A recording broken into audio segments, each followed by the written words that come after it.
Acest vlog vă este prezentat de Smile Hair Clinic. Smile te transformă într-un bărbat adevărat. E înfiorător cum e drumul, mă. Avem o problemă mare.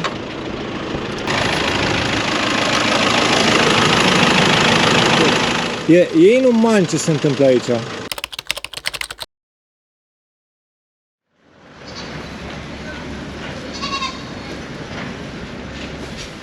Bună dimineața! Bună dimineața!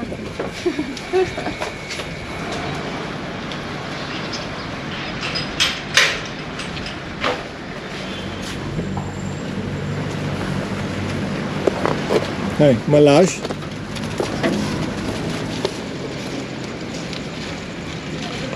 Pentru această expediție noi am făcut parteneriate doar cu oameni și cu firme în care credem și unul dintre oamenii deosebiți care ne-a fost foarte mult alături este Marian de la clinica Doja 49 din Oradea. Este o clinică ultramodernă unde puteți beneficia de tot felul de tratamente deosebite, cum ar fi cel împotriva sfărăitului și apneii pe bază de laser.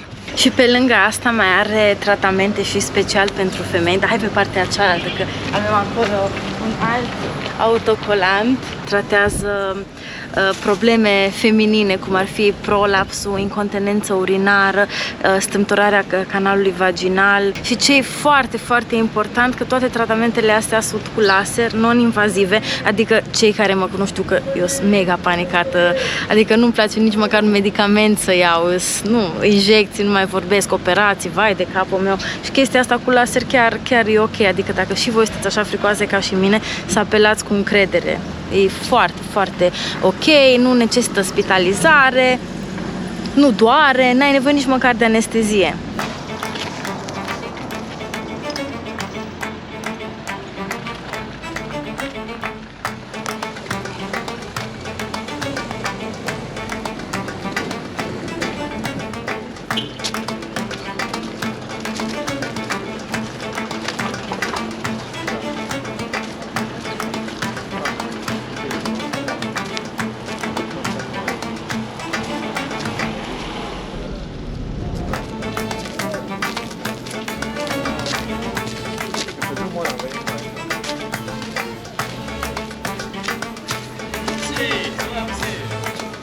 Ça va, merci.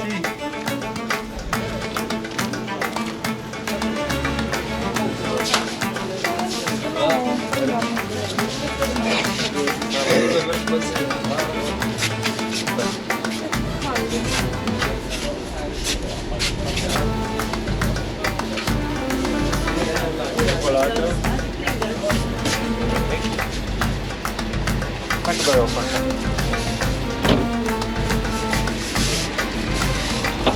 Am cumpărat o băutură tradițională mauritaniană. Băi, e rece. E rece. E rece. Da, cu tricou. Ce? Asta e bluza mea de pijama. Dacă vă întrebați de ce arăt... Ok. Bravo.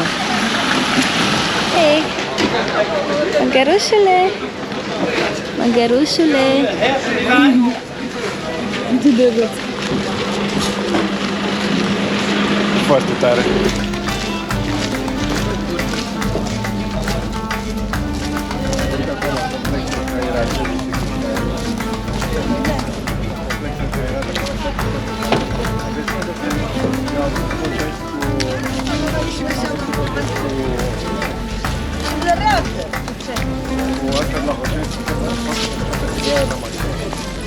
Astăzi plecăm din Zuerat spre Atar, pe asfalt, 300 de kilometri. Atar este centrul turismului din Mauritania și o să vedeți chestii faine de văzut pe acolo. În sfârșit mai și vizităm câte ceva.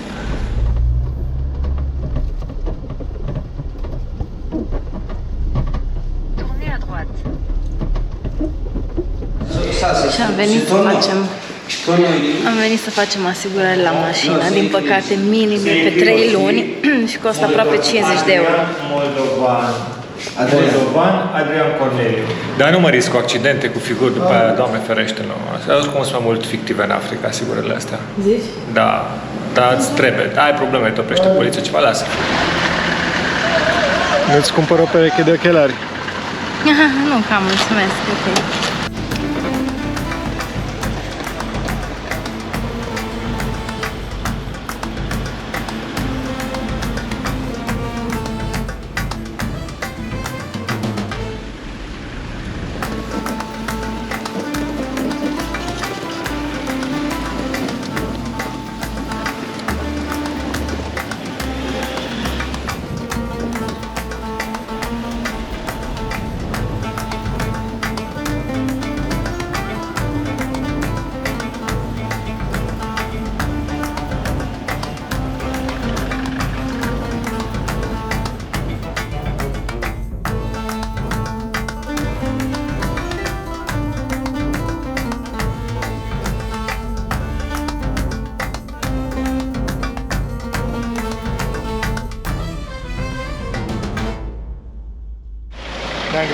Ne-am grăbit să schimbăm niște bani. Vezi că să schimbăm niște bani.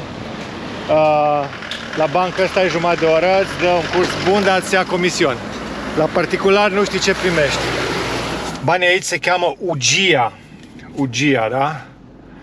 Un nume foarte interesant. Și partea complicată e că ei socotesc adăugând un 0. Zice că costă 2000, dar tu trebuie să dai o bancnotă de 200 și te încurci rău de tot. La început tot întindeam cea mai mare bancnotă de 500, care cam, ce știu eu, 17 euro. Hai că mi-o dă numai bancnote de 200, mă umplu de bani, ce să-ți povestesc.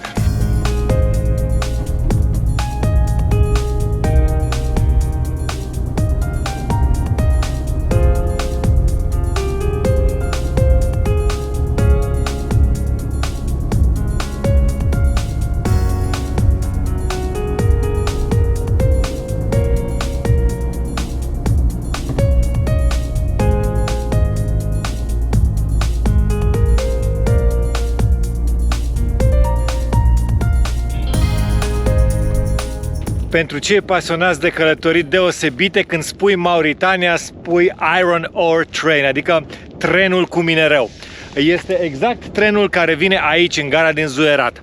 Imaginați-vă cel mai lung tren din lume. Are o lungime de până la 2,5 km. Vine timp de 20 de ore din portul Nouadhibou până aici, la Zuerat. Vine cu vagoanele goale și se întoarce cu minereu. Trenurile nu au un program regulat. Pleacă dimineața, pleacă și seara. Au și un vagon pentru persoane, dar partea cea mai interesantă și cea mai extremă este să mergi toate cele 20 de ore pe un vagon gol sau la întoarcere pe un vagon încărcat cu minereu. Sunt foarte multe poze pe internet, o să vă pun câteva. Tot felul de turiști nebuni care vin aici să facă această călătorie cu trenul. Și eu aș vrea să o fac, dar nu vreau să trimit pe Alexandra cu mașina, astfel că o să mergem pe lângă linia de tren. Mauritania este a 11-a țară ca mărime a Africii și 90% din teritoriul său este situat în Sahara. Majoritatea din cei 4,4 milioane de locuitori locuiesc în sudul țării, care are un climat mai temperat, și o treime din populație locuiește în capitală, Nouakchott, care este și cel mai mare oraș. Numele țării vine de la regatul antic al berberilor, Mauretania, care se afla însă în prezentul Maroc și Algeria. Berberii au ocupat ceea ce este astăzi Mauritania începând cu secolul III după Hristos. Arabii au venit aici în secolul al VIII-lea, aducând islamul. La începutul secolului 20, Mauritania a fost colonizată de către Franța și a recâștigat independența în 1960 și a urmat o perioadă de dictaturi militare și lovituri de stat. Cea mai recentă dintre acestea a avut loc în 2008. A fost condusă de generalul Mohamed Ould Abdel Aziz, care a și câștigat alegerile ulterioare din 2009 și 2014. În 2019 au avut loc primele alegeri libere. Araba este limba principală, dar franceza este vorbită pe scară largă. Religia oficială este islamul. În ciuda abundenței de resurse naturale, printre care petrol și minereuri de fier, Mauritania este o țară foarte săracă. Economia ei se bazează în principal pe agricultură, creșterea animalelor și pescuit. Deci ne-am oprit deja al treilea control de jandarmerie. Și primul care ne cere un cadou. Deci fiți atenți, mie mi s-a spus, ia-ți niște cutii cu pixuri la tine, că în Africa îți cer polițiștii cadouri. Zic, prin Nigeria, pe acolo. Mă oprește asta, da, de unde ești? Îți place Mauritania, nu știu ce? Ai un cadou pentru mine. Zic, da, da, da. Zic, vă dau pixul ăsta. Oh, mulțumesc, mă bucur. Drum bun. Băi, nu e adevărat, băi, mi-am dat pixul cu care scriam, înțelegi?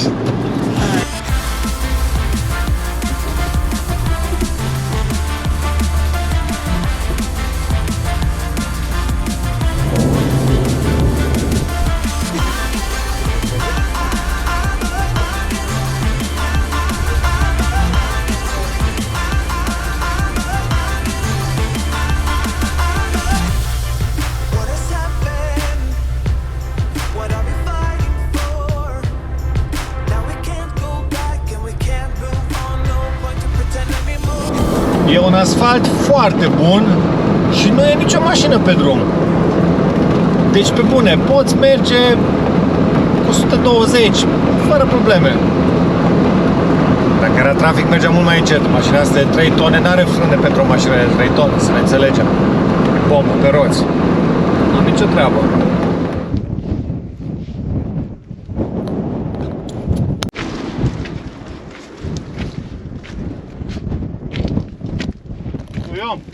Am mai avut 60 de litri de motorină. N-are sens să-i car cu mine. În principiu o să lăsăm 40 de rezervă.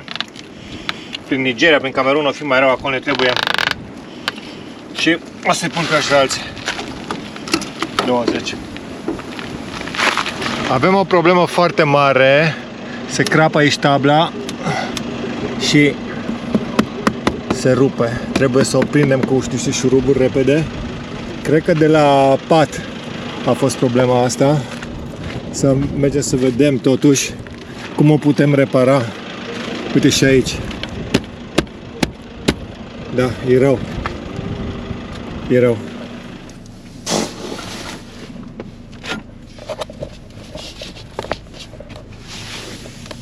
În ce cauză o fi pușcat tabla acolo?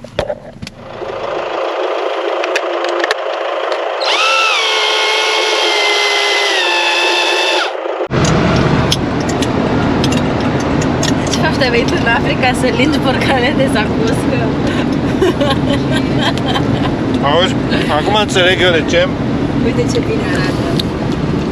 De ce ne scrieți toți că parcă sunteți cu noi în mașină? Păi că vă arătăm de prostiile astea de zi cu zi. Cum mâncăm, cum... Mâncai prea cu poftă și ai zis că nu se poate să nu te... Mai când dormim trebuie și când facem duș. Dar noi nu facem duș, arată nu. un pic la cameră să vedem ce bine arată zacusca asta. Zacuscă de brusnic, făcută la brusnic de mama. De la Mioara. Nu că a făcut-o mama, dar e cea mai bună pe care... Mama e cea mai bună mamă ever. Zacusca e bună. Da, și zacusca. Deci am trecut o bucată prin Sahara Occidentală. Bine că ne-am chinuit să nu trecem ieri și alteri. Și acum tocmai ce ai trecut aici. Pac! Bine, așa trecea drumul. Nu mi-am dat seama. Mauritania a fost ultima țară din lume care a abolit sclavagismul. Acest lucru se întâmpla în anul 1981 și totuși, gurile rele spun că și astăzi sunt peste 90.000 de sclavi în Mauritania, cei mai mulți din întreaga lume.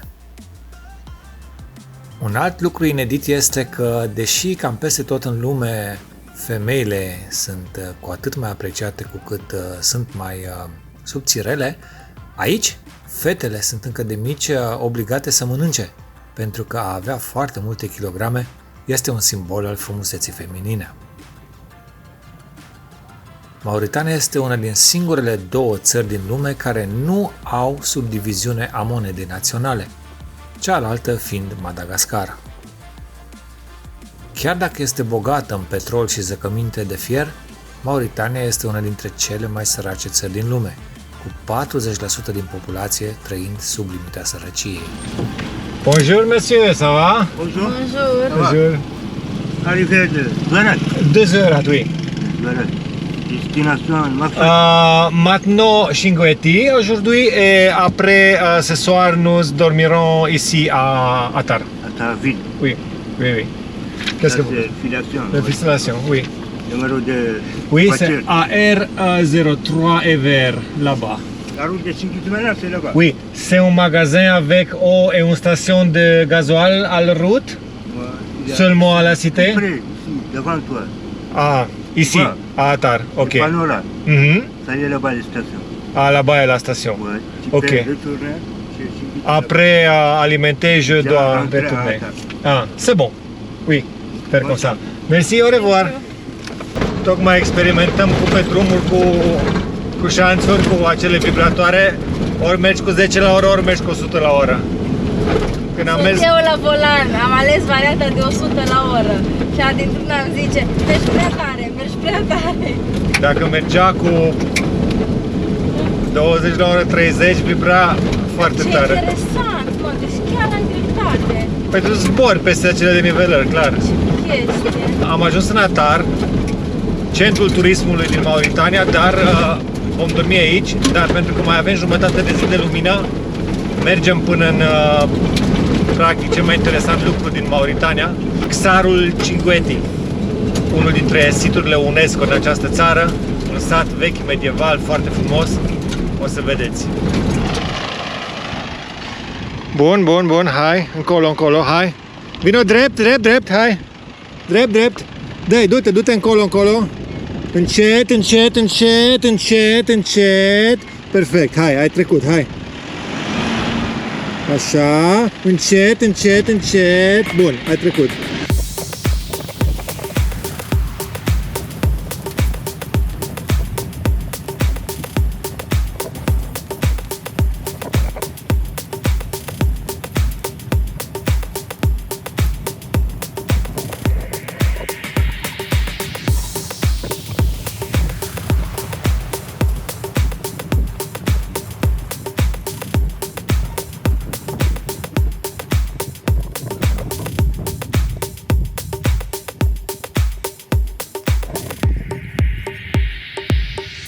Extrem de prost drumul, extrem de prost, vibrează, rupe mașina, în bucăți, iară.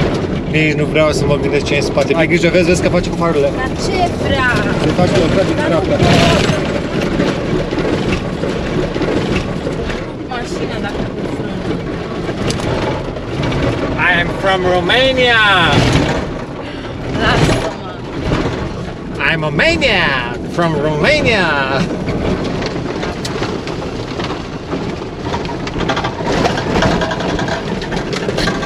Bă, dar e înfiorător cum e drumul, mă. Moarte pentru rulota noastră, moarte! Avem o problemă mare. Începe să semene Lego construcția noastră, adică să desfacem bucățile componente. Eu pot să pun la loc, dar nu va ține sudura, știi? Adică dacă o fixez aici, e posibil să o pierdem, știi? Dacă bate în tablă, o găurește. Să punem ceva aici între chestia asta și capotă, dar îmi bate în capotă atunci. Sunt foarte mari vibrațiile.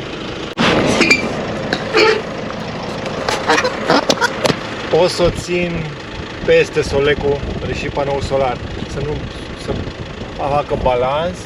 Are totuși un picioruș, ceea ce nu e rău. Ar trebui totuși să pun în schimb ceva și aici. Ar fi un cric sau ceva, știi cum zic? Să umflu, să se depărteze, să-l ține, să amortizeze un pic, dar vezi, piatra asta, nu capetă, ceva, știi ce spun, de cauciuc, ceva de cauciuc compact, foarte, foarte solid așa, dacă am putea înțepeni acolo, ar fi cel mai bine. De exemplu, o bucată dintr-un cauciuc vechi de mașină, dacă am tăiat o chestie și să o înțepenim aici. Pentru noi.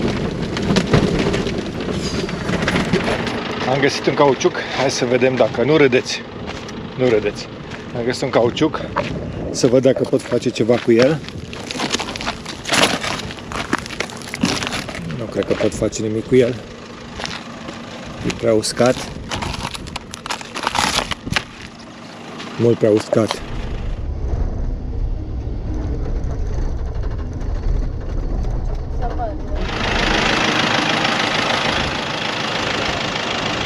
Deci s-a rupt bulbarul, bă, incredibil. Deci ce drum, deci toată Sahara nu a fost drum atât de... Uitați-vă, Eu am ales Eu am ales să merg pe jos, că mai bine merg pe jos decât... Uitați-vă în ce hal poate să fie. Tâc, dăc, dăc, dăc, dăc, dăc. E inuman ce se întâmplă aici.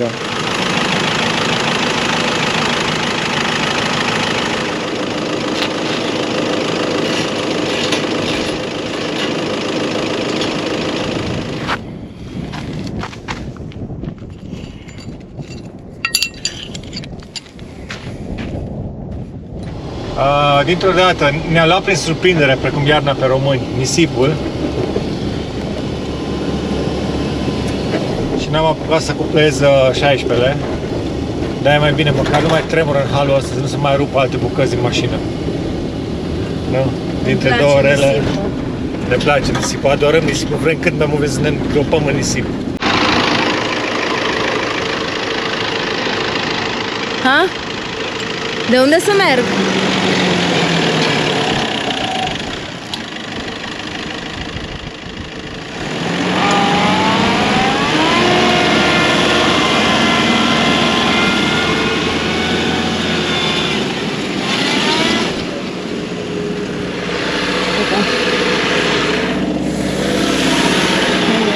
Dacă experiență, știu să urce. Bă, ce fain e să vii așa la sat și pe... Așa să umbli. Așa să umbli prin sat pe la tine.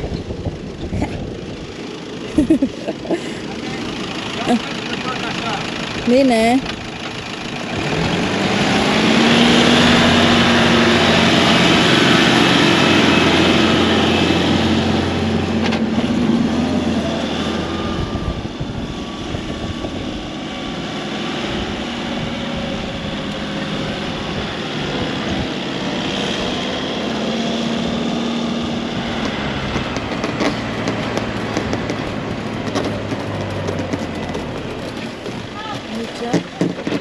Înghițit tot mai mult de nisipurile Saharei, la marginea ergului din centrul Mauritaniei, se află vechea localitate Chinguetti.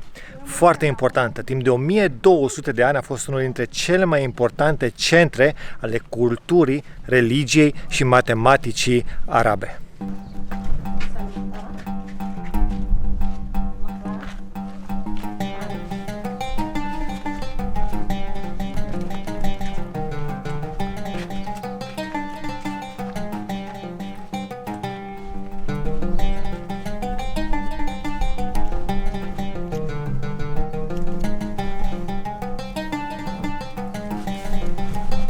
Fondat în secolul al VIII-lea după Hristos, la început doar un popas al caravanelor care plecau de aici și ajungeau într-un final până la Mecca, în timp s-a dezvoltat, devenind unul dintre cele mai importante centre ale religiei musulmane de aici, din Africa de Vest.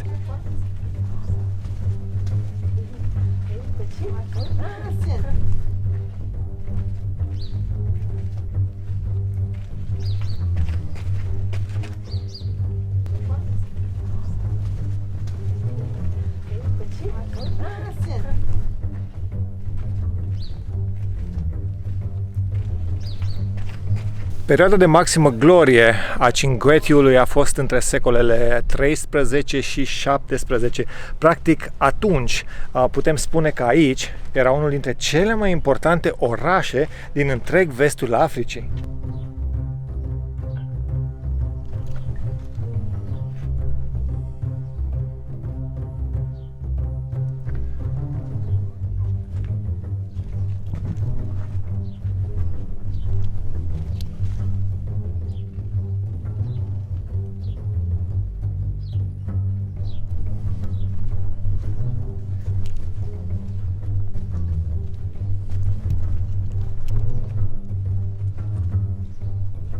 Practic, pelerinii veneau, plecau, mai lăsau manuscrise și în timp au existat aici numai puțin de 30 de biblioteci foarte importante cu scrieri neprețuite pentru adepții religiei musulmane.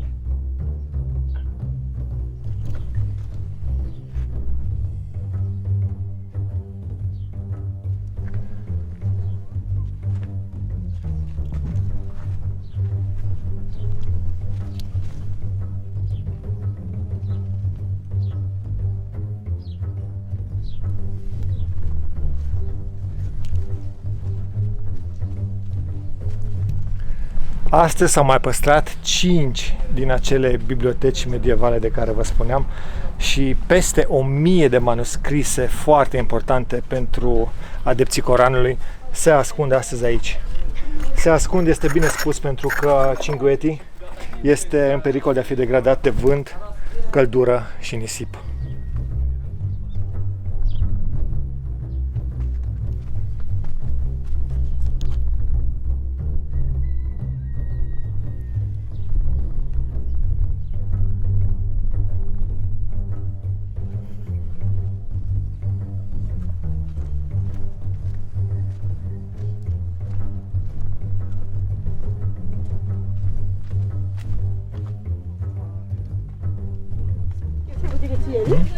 Intră dacă vrei.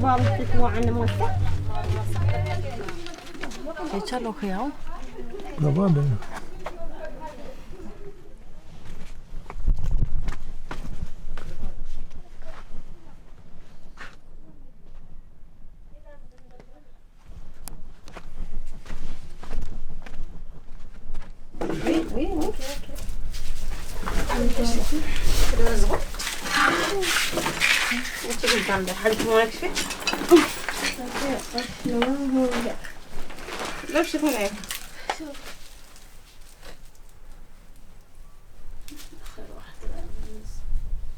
În spate un pic rupt aici. Nu, așa modelul. Așa modelul, ca să... Mai asta văd? Păi, filmează-mă ca să știu să mă fac. È bello, E bello. è bello. Ça va? Oui, ça Ça va? va. E ok? Cum stă? Stă fain. Vă da și cadou. Thank you. Mersi beaucoup.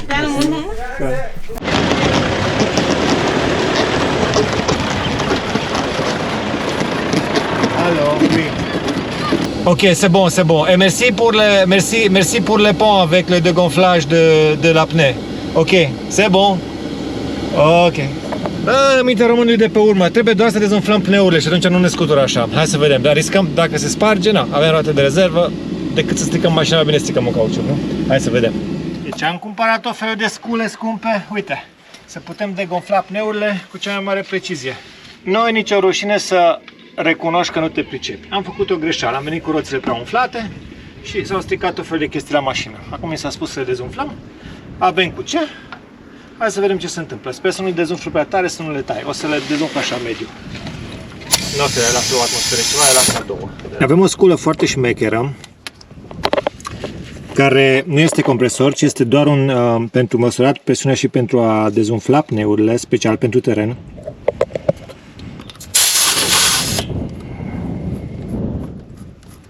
Se pune așa.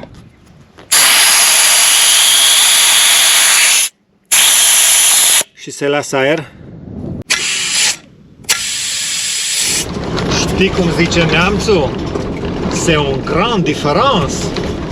Adică, da, aici e bucata unde Alexandra, draga de ea, s-a dus, i-am dat avans vreo 3 sferturi de oră până am demontat eu bulbarul, dar ea a avut în final avans numai de vreo 10 minute, că s-a speriat și s-a întors înapoi, că de ce nu vin? Care este regula numărul 1 în Africa? Să nu conduci noaptea. Ok. Și tu ce faci? Conduc noaptea. Păi de ce? Pentru că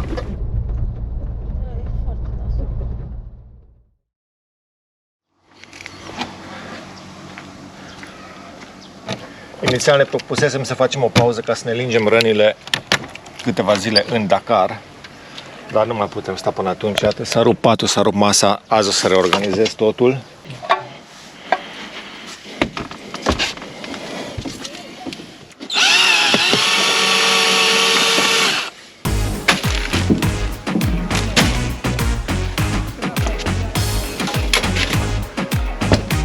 Bun, a venit patul, au venit plăcile, trebuie să dau totul jos de acolo de sus.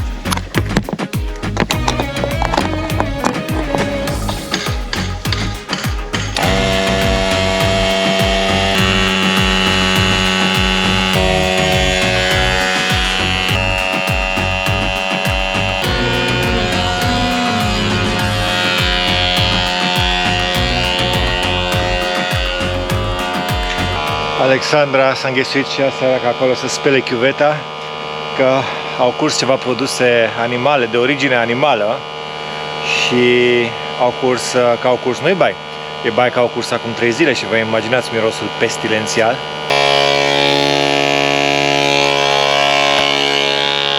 Compresor ieftin, timp mult, compresor scump, timp puțin.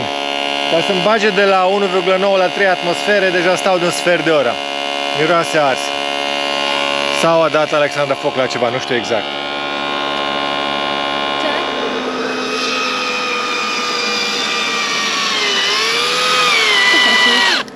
N-are putere, trebuie să dau alte găuri pentru șuruburi, că pe aici intră aer și trebuie să bag și niște silicon.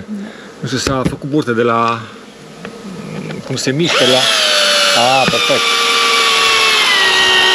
Așa merge, numai că se ciocan, asta e pistol de mână, n-are putere, n-are nimic. Să punem magazinul la mare.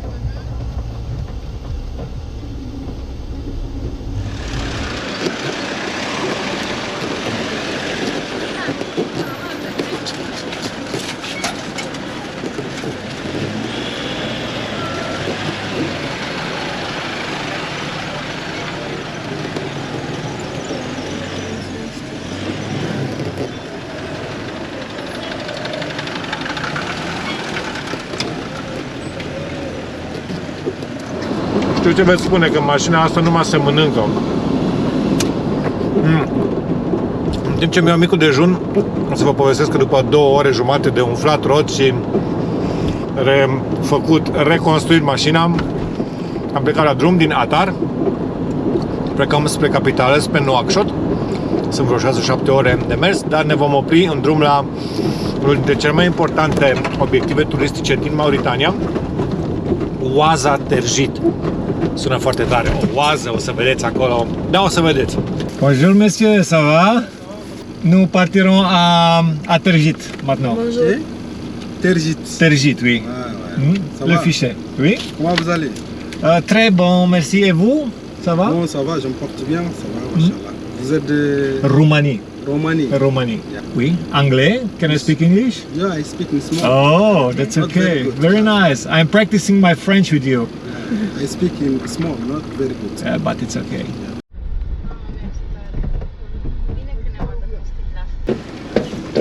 Destination? Maintenant, Tergit et après Nouakchott. Tergit. Oui. Nous allons à Tergit. Tergit. Mhm. Vient d'où? Atar. De Atar. Le fiches.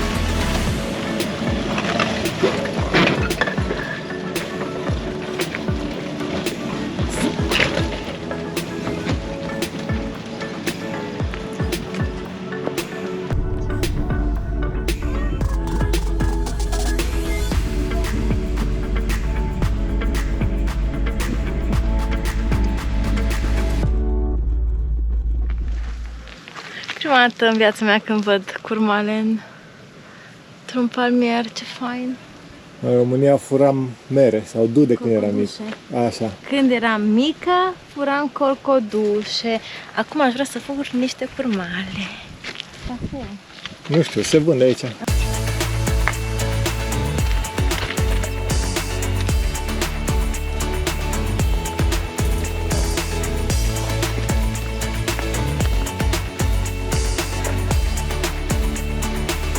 Suntem în Oaza, de fapt canionul Tergit.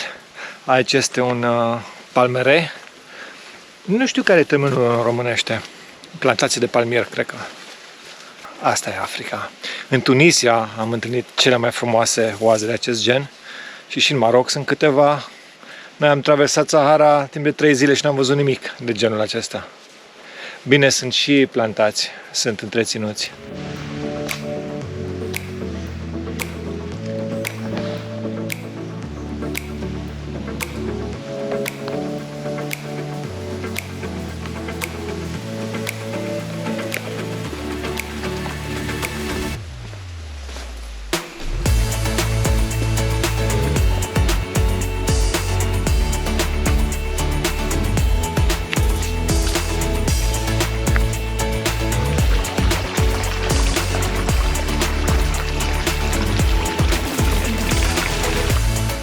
Uite curmale acolo, dar sunt uscate deja. Dar tu vezi, deci cum e în România la noi prunele cum sunt scăzute pe jos, așa să aici le curmalele. Bă, ce interesant, mă.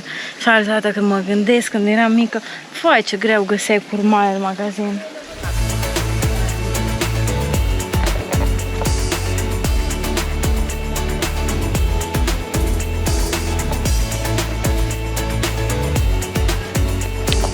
Foarte multă lume la picnic aici. Așa ies ei la iarbă verde. În România se iese la iarbă verde, aici se iese la nisip portocaliu sau la ce? Da, unde e lacul unde poți face baie? Mai în față.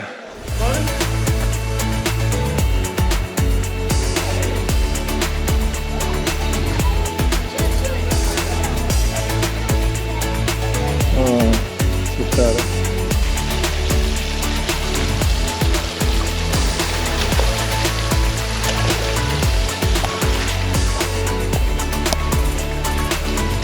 Îți țin scara să urci acolo, bine? Nu? Păi? Adrian. C'est très dangereux. It's slippery, yeah? Okay.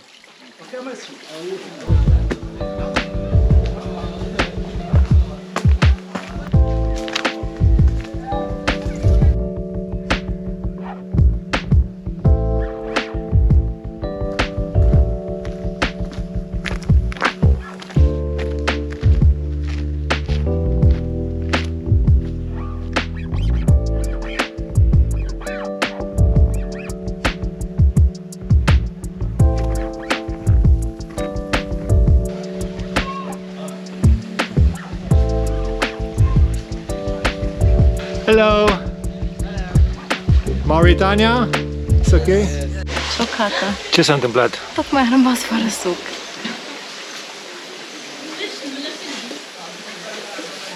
Deci în urmă cu 30 de secunde, sucul tău era aici și băiețelul era acolo. Da. A venit, a întins mâna, a zâmbit, l-a luat și a plecat. Nu am apucat să spunem că bine, oricum nu spuneam, nu? Da, așa ca și chestie. I-ai făcut un cadou. Îi invidez pe copiii ăștia că nu cresc cu atâtea jocuri și cu atâta internet și cu tot. Ce vrei să spui? Nu știu, era mai bine pe vremea aia. Învățam și noi să strângem un șurub, să facem o chestie.